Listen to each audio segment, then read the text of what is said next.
All right, hey everybody, welcome back.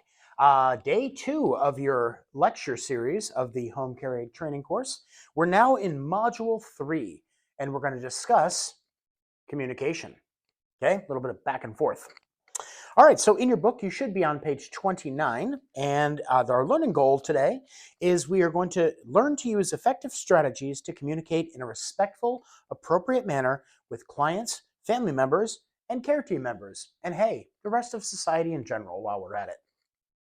We're going to do lesson 1, which is basic communication, and lesson 2, which is overcoming challenges to good communication. Flip the page with me, and we're looking at page 30. Lesson 1, basic communication. The learning objectives here, we're going to learn to engage and show respect for the client through verbal and nonverbal communication. We're going to listen carefully and determine that the client, when able, understands what has been communicated. Because if we're not understanding, then no communication is happening. You're just talking at somebody, but not with somebody.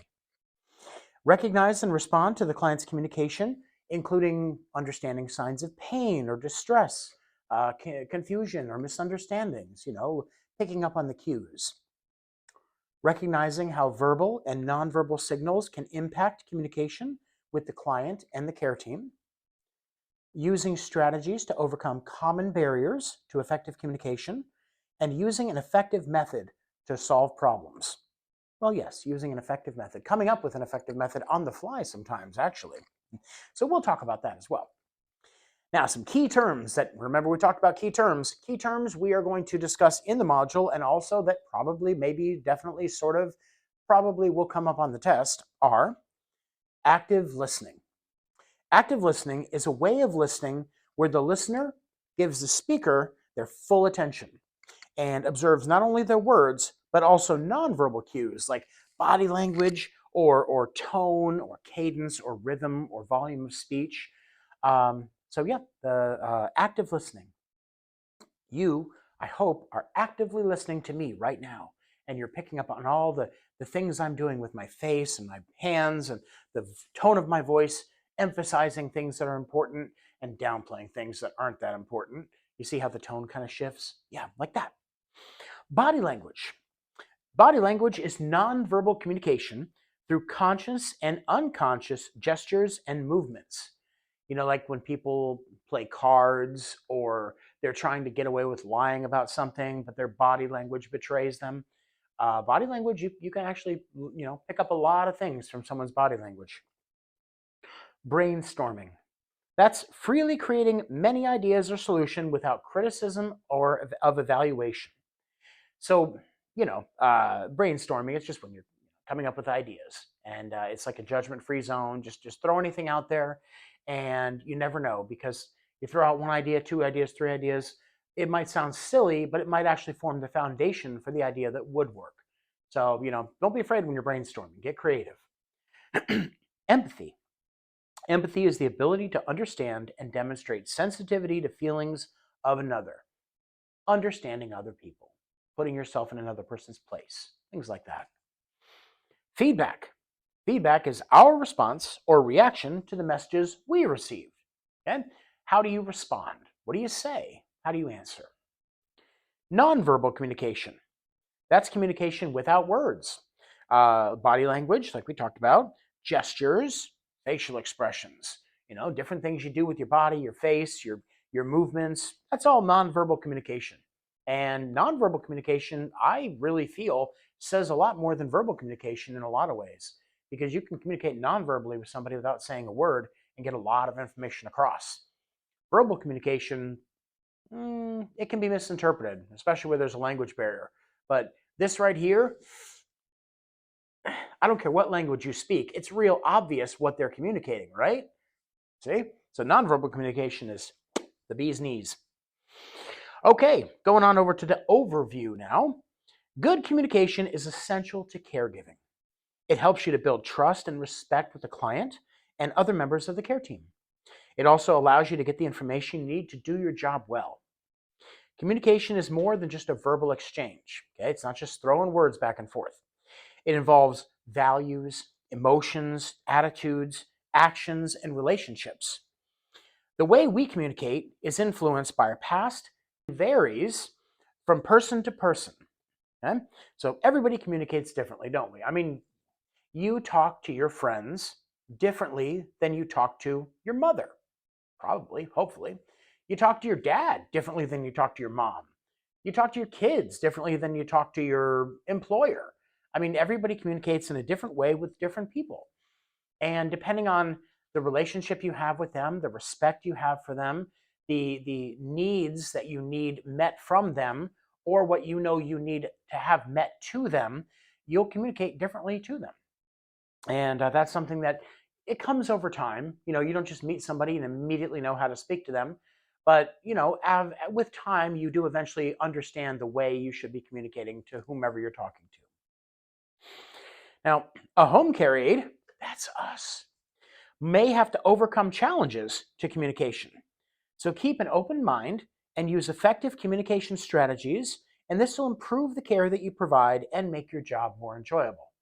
So in a nutshell, if you're a good communicator, you speak well, you're understood, and you're open to being communicated to, your job's going to be much easier because your client's going to feel safer and more comfortable in talking to you, expressing their needs. And if they can express their needs to you better, then their needs will be met better. Yeah, it all works out there. Clear and respectful communication is required when you provide personal care assistance. We'll talk more about that in the checklists and things like that. But basically, when we're talking about personal care, I'm specifically referring to when you're having close physical contact with somebody, when you're helping them get dressed, helping them take a shower, helping them with toileting, helping with medications, or anything that involves like you in sort of a more intimate situation with the client where you're going to be in close proximity to them and you're going to be handling their property or their physical body or their anything like that. You want to be communicating effectively and well what you're doing, why you're doing it, how long it'll take, and at all times checking with them to make sure that there's no pain or discomfort associated with what you're doing. When we go into the skills later and you start learning the skills, you'll see that I do bring this up a lot when we're doing certain skills like range of motion or pericare or helping them to get out of the chair and walk across the room and back, things like that. And the communication of let me know if you feel any pain or discomfort, or do you have any pain or sensitive areas in this area before I begin working on this? Just those general questions that show a concern for the client's well-being and comfort level of the skill that you're about to do. Okay, so all good little strategies. Now at the bottom of page 30, got a couple quick questions, and I want you to just pause me and answer these questions. Go ahead and write your answers in there, and we'll talk about them tomorrow in class. But, just a couple quick things like how do you like to communicate? You personally, how do you think you communicate best? And then what's important when you're talking to somebody? And what communication challenges do you think a home care aide like you, or maybe any home care aide might experience? Just put a couple little answers down there, and I'll want to hear what you have to say tomorrow. Okay? So pause me for like just a second. I'm going to freeze. Ready? I'm freezing. You pause me, pause me, pause me. Okay, now you can unpause me, and we're back over. All right, on to page 31. Listening. Listening. Listening is a fundamental skill for home care aides. Effective listening helps you learn about the client and their needs. Moreover, listening itself is a powerful caregiving technique. You learn by listening. Okay? Didn't your mom ever tell you that we have one mouth and two ears for a reason, right? We're supposed to listen twice as much as we talk. Well, it's an adage that's true and true, tried and true. You should listen much more than you speak because you'll learn a lot more. You may have a lot to teach and you may have a lot to share, which when it's your time to share, we want to hear what you have to say because we should be listening as well. But that's not to say that your listening is not a critical part of learning as a caregiver. Now, becoming a good listener can take effort and practice. If you haven't already perfected these techniques, learning them can be tricky because some people are so used to talking, they're not really great at listening, And people who have been in positions of authority, or a lot of times people who are parents of large groups of children, will have a hard time learning to be listeners in the employment field because they're so used to leading a gaggle of children around and saying, you do this and you get this done and you do this. I mean, parents out there, do you agree with me? There's a lot of talking when it comes to being a parent. That's not to say there's not a lot of listening, but there is a lot of talking. All right, take a quick break, go check on your kids, and I'll be back here and we'll resume from where we left off. Okay, and we're back. How are those kids doing? All right, so yeah, being a good listener is important. Learning to be a good listener it can be tricky. So, all right. One thing about being a good listener is that you actually have to have a desire to connect with the person and understand them as a human being. So, I mean, you can hear, but you're not listening. You know what I mean? I can hear all kinds of stuff going on around me all the time, but I'm not actually absorbing what I'm hearing. I I don't know what those people over there at that table are talking about. I can hear them talking, but I'm listening to my wife who's sitting right in front of me, who's telling me about her day. So hearing is one thing, but listening is another matter entirely. You're listening to what's being said. You're taking in the knowledge of what's being imparted onto you. You are providing feedback by showing that you understand what's being said or asking relevant questions, such as they're telling you about your day, and then maybe you would say, "Oh, well, you mentioned that you had a report to turn in today. Did you get that turned in on time?" Or just something like that, that just basically says that I heard what you said before, and I'm following up with that with a follow-up question. It's just good listening techniques. So you have to actually want to hear what they're being said. And I mean, can I teach you to want to be a good listener? No, I can't. I can just impart to you the importance of being a good listener. But the wanting to has to come from within. The wanting to be excellent, to be a good person, to be a good listener, that has to come from within. That has to be something that you yourself internalize and say, I want to be a better me. I want to be a better caregiver, a better human being, and I want to be excellent to everybody I meet. You know? So, yep, hopefully that's something that we all strive to do. I'm not perfect. I'm not at all. My wife will tell you that. But I strive to be better. I want to be better, and so it's a struggle for all of us to be better people. And part of it is being a better listener, just as it says here. So we want to be open to new ideas, maintain an attitude of respect and empathy, be able to see things from a different point of view, their other perspective. That's not to say we have to agree with the point of view. I like to always point that out.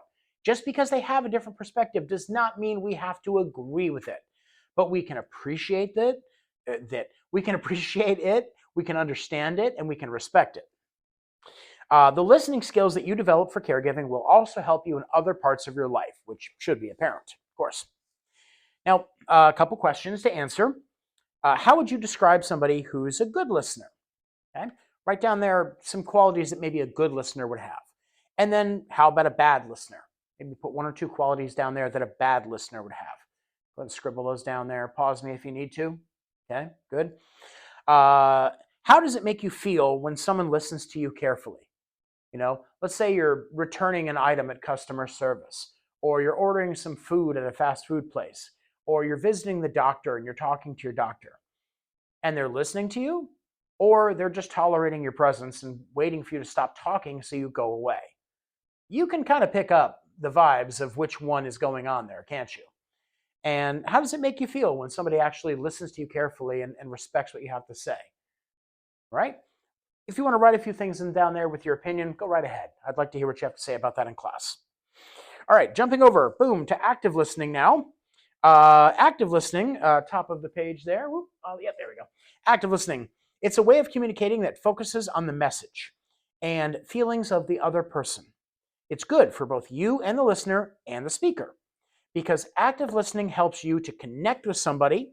It helps you to better understand what they're trying to say. It helps you recognize what it is they actually want you to do because they're not just talking to talk. There's a need that needs to be met, and they're trying to communicate it to you, right? So, yeah. And it shows and receives respect. Okay, you give respect to get respect, right? I mean, we've heard that one too.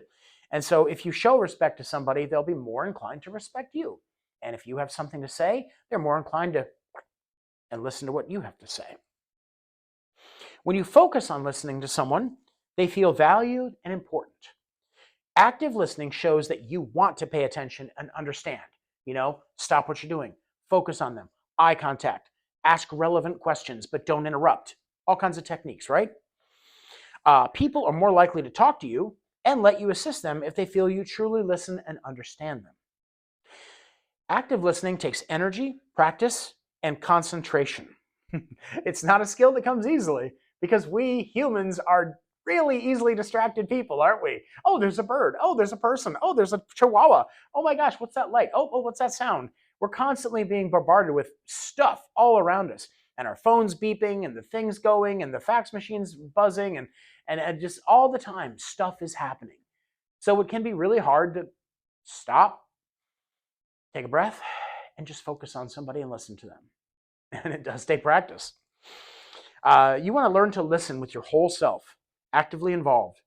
Pay attention to the content, feelings, body language of the person speaking.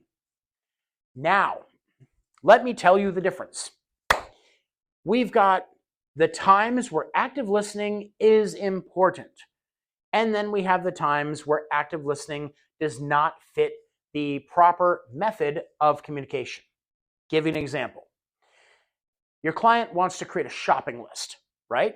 So they say, oh, I want to get some items for the store. This is where active listening would come into play. You put down what you're doing, you sit down, you get out a pen and paper, or you get out your phone, and you communicate with them. They give you the shopping list. Yes, I'd like a can of peas. Okay, cool. Do you want sweet peas or shelled peas? Okay, great. A couple of frozen meals. All right, let's see. You haven't had anything. You had lasagna and you had Swedish meatballs last time. Do you want the same, or would you rather have something different, like maybe broccoli and chicken, or maybe a pot pies? Or communication back and forth, showing understanding, actively listening, not focused on anything else. Now, the other idea would be if you're in the kitchen and you're doing the dishes, or you're preparing a meal for the client, and the client's in the living room, and they're calling to you from the other room saying, hey, it's 6 o'clock. My show's on right now. And you go, okay, no problem. I'm just making your dinner. And you're making dinner. And then they start saying, oh, you know what? There's a guest star. They got Bruce Campbell on tonight. And you're, oh, cool. What's he from? And you're making the dinner and you're doing. Now, are you actively listening? No, you're not. They're simply communicating as a means of just having somebody to talk to. And you're in the midst of doing a task that needs to be done, that needs your focus and concentration. You can't, hey, I have a thing on TV. Oh, really? Let me put everything down, run to the living room, sit down, and focus and say, what is it you want to tell me? And then they tell you the thing, and you go, cool. And then you get back up, and then you run back to the kitchen, and you go back to cooking. That's not the time for active listening. So I'm not saying you have to actively listen all the time. Of course, there's an appropriate time and place for it. But as a caregiver and as a human being, you should know the appropriate time and place. And, it's any time where focus needs to be made. All right? There's a difference between just kind of casual conversation and important conversation. Right? We agree? Okay, good. Now, down here on the bottom of page 31 that we're on, there's an active listening self-evaluation. Okay? Now here, I want you to go ahead and pause me again and fill this evaluation out, okay? You're going to mark down how you basically rate yourself. Do you never do these things? Do you sometimes do them? Do you often do them, or do you always do them? Next to each one, write down the best answer, the most correct answer for what you consider to be for yourself, okay? Write those down. Pause me for a second.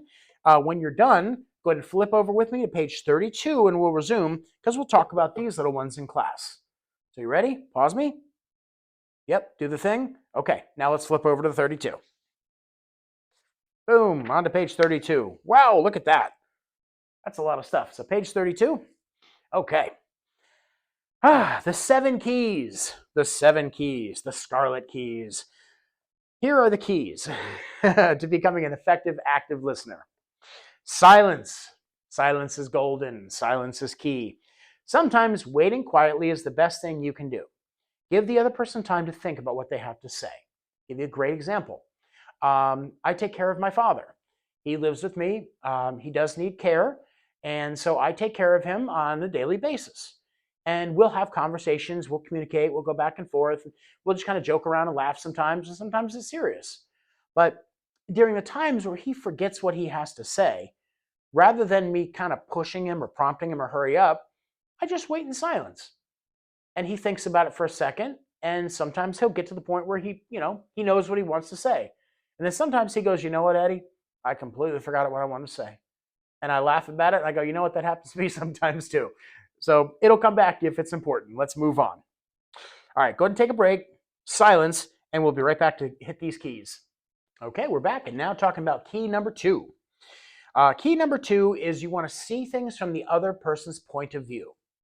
This is the empathy we talked about. It's trying to understand things from their point of view. Think about their opinions, their values, their history, and how the context might influence their understanding or viewpoint. Also, look at their life situation.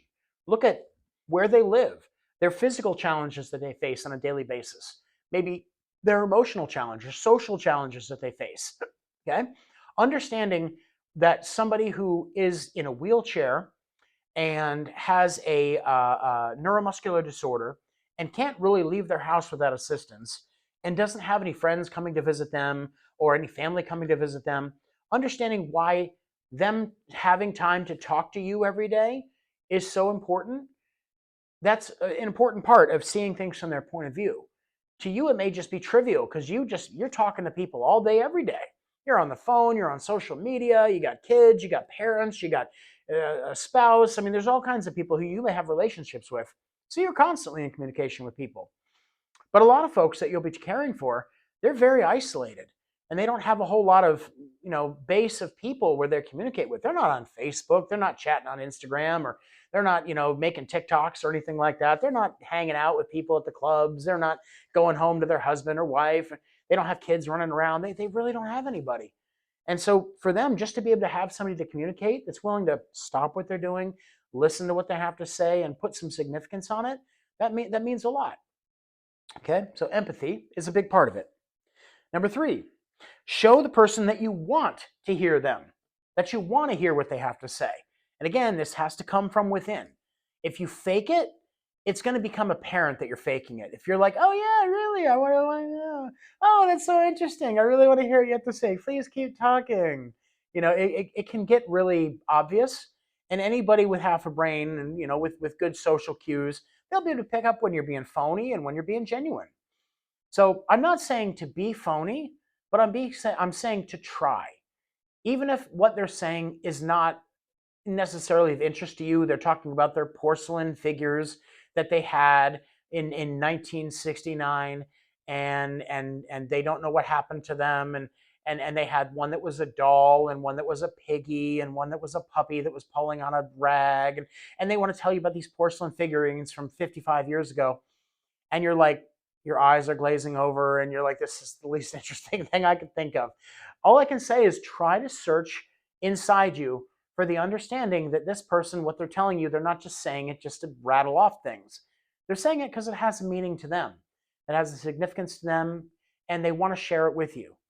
So instead of being like bored at what they're saying because it's not interesting to you, maybe focus on the fact that you're appreciating that this person cares enough about you and the relationship they have to you to share this thing that's important to them. There's ways to look at it, and always try to come from a place of love when you do these things. It'll be much more apparent that you care if you do. Face the other person. Keep good eye contact. Position your body at eye level, and if they're sitting down, don't always be standing up looking down to them. Have a seat, sit down, especially if it's a conversation, have a seat with them. Talk eye level to eye level, not standing to sitting, Keep a relaxed posture, nod your head, add comments that let them know you're listening, such as, I see, and mm-hmm. I mean, we can do better than that, can't we? But yeah, just kind of follow along and show that you're actually listening. Number 4, give the person your full attention. This kind of goes along with what number 3 said, but focus on them, limit distractions, stop what you're doing when appropriate. Like I said, when appropriate. And if the TV is distraction, music's a distraction, whatever, and it's something that seems to be important, don't be afraid to, turn the TV down or maybe close the door or just maybe move them to a different area, especially if you live in like a residential home with a number of different people. Sometimes they'll want to talk to you and there's people around making a ruckus. And you'll say, you know what, why don't we go into this quiet area so I can hear what you have to say and we can focus better. Because just like you might have trouble listening with a bunch of distractions going on, they might as well. And so you're going to, answer back to what they have to say, and they may have trouble understanding you. They may have a genuine serious problem, and they're going to want to hear your response, but they won't be able to understand it or fully appreciate it because, Mabel over there is just talking nonstop about what's on TV, and she's being loud, right? All right. And for number 5, you want to be patient and respectful. Don't interrupt. Give the other person time to finish what they're saying before you jump in and let the conversation be at their pace. Respect, common sense, that sort of thing. Number 6, watch your own emotions. If you have a strong emotional reaction to what you hear, be sure to listen carefully and let them finish speaking before you react. Because sometimes the conversation might seem like it's going one way, and then suddenly they mention, now that's what they said, but I don't agree with them. But if you jump in before they say that last part, you might accuse them of saying something you don't like. So always let them finish the thought or the idea before you make an assumption about what they're trying to say. Take a deep breath, relax. When you're emotional, you can miss critical parts of what someone tells you, and you want to stay aware of your body language because you're likely to send negative messages if you're upset. Now, that's not to say that if you hear something upsetting and your face goes, or, you can't control all of your body language. Sometimes you're going to react, but just don't get overreacting. Don't get overly emotional. Keep it in check. Remember that you're a professional. Remember that you're there to care for them. And if they tell you something that upsets you, then it's okay if it upsets you. There's nothing wrong with feeling emotion or feeling sadness or joy or anger or displeasure. Okay, those are normal human emotions and they're reactions to things that can be said. You go to your client's house and they're very despondent, they're very sad. You sit down with them, you say, what's wrong? And she says, oh, my cat got hit by a car last night. And scrambles the cat. You love that cat. That was like your favorite part of coming to take care of this client, was just scratching Scrambles and chasing them around with little dingle toys and everything. And now Scrambles got hit by a car last night. Well, animal lovers especially are going to be really, really hurt about this. Very brokenhearted. I'm not saying don't be sad. I'm not saying don't react in a way that shows that you genuinely cared. But you can't overreact. You can't. It's the end of the world. I can't work today. I'm emotionally broken. I have to go home. At the end of the day, you're there to take care of the person, regardless of whatever news or messages or things that they say that might emotionally impact you. You still got to soldier on, and you got to remember that you're there for them. Okay, so you got to be strong. You got to be there for them, even if things get a little bit tough. Okay. On the flip side, they may say things that bother you, or offend you, or upset you. They might say, "Oh, I'm gonna go vote today," and you're like, "Oh, okay, that's good. You need help getting to the voting place?" And they go, "Yep, I'm gonna vote for so and so." And let's say that whoever they're voting for, you don't like at all. You hate the person, and they're telling you they're gonna vote for him. I'm sorry. You can be upset. You can not enjoy their decision. You can be against them politically if you want to. I'm not going to tell you how to be, but I'm going to tell you that you can't let it affect your day with the client or the way you provide care to them, regardless of who they choose to vote for or what church they decide to attend or what person they decide to support. Remember, you're there to support them unequivocally and without question. It doesn't mean you support their decisions. It just means you support them as human beings. That's the big difference, okay? So, watching emotions is good. Now, number 7, make sure you understand the message. As a listener, there's going to be times when you might be confused or not sure you fully understood what the speaker is trying to communicate, especially if, number 4, giving the person your full attention is challenging or if there's a lot of distractions going on. So this is when you would, obviously want to confirm that you know what they're speaking. Now down below, there's actually a couple of ways you can do this, okay? Number 1, you can restate. In your own words, restate what they said. Oh, so what you're saying is you need me to go to the store, pick up a loaf of bread, a container of milk, and a stick of butter. But before I go to the store, I got to stop at the bank and snag $20, right? Yes. No? Oh, no, no. You need $20 after I go to the bank and you want me to use your debit card to do the shopping. Ah, okay. See, I'm glad I asked. Otherwise, I would have spent that 20. Restate what they said to make sure you got it down cold. Okay? You don't have to agree with what they have to say to do this effectively. You're not saying, I agree with your decision to do this. You're saying, this is what you told me and this is how I understand it. You can clarify. You can ask some questions to get more information if you don't understand something. Don't wait and risk your confusion growing into a larger misunderstanding. So if they're talking about something and you're kind of lost already, maybe put a pin in the conversation for a second and say, hang on, before you proceed, I did have one question about what you mentioned earlier. Are we talking about your aunt or the person that works for your aunt? Okay, it was the person that works for them, right? Okay, got it. Go ahead, continue now. I understand. So don't be afraid to just ask for clarifying questions if you're not sure where things are going, because you don't want to get building with the foundation is important, right? Any conversation has to start with the good, okay, here's what we're talking about. Now let's build on it and make it, a conversation. But if we start out with like, ooh, it's kind of unshaky, I don't know where we're going, and we start with the conversation, suddenly you don't know what's going on, the whole thing tips over and falls. It's like Jenga, but with conversations. Um, Saying things like, I need more information, or can you show me? If they're asking you to prepare them a meal and they go, oh, I want you to make me tuna salad surprise. And you're like, okay, tuna salad surprise. So is that like a salad or is that like a pasta? Or can you show me what ingredients you want me to use? Or I can bring them in here and you can make sure these are the right ingredients. And yeah, use that, clarify, right? And then validate. If the person's upset, use your own words to acknowledge their feelings. For example, you could say something like, it sounds like you're frustrated. Or I feel like this is bringing you some real sadness. Or, man, I can tell you're angry, but things like that. Show that you understand their feelings on the matter, and then sometimes that'll help them to open up to you more about why they have those feelings. Right? Cool. All right. Over to page 33. But let's take a quick break, and then we'll jump over to page 33.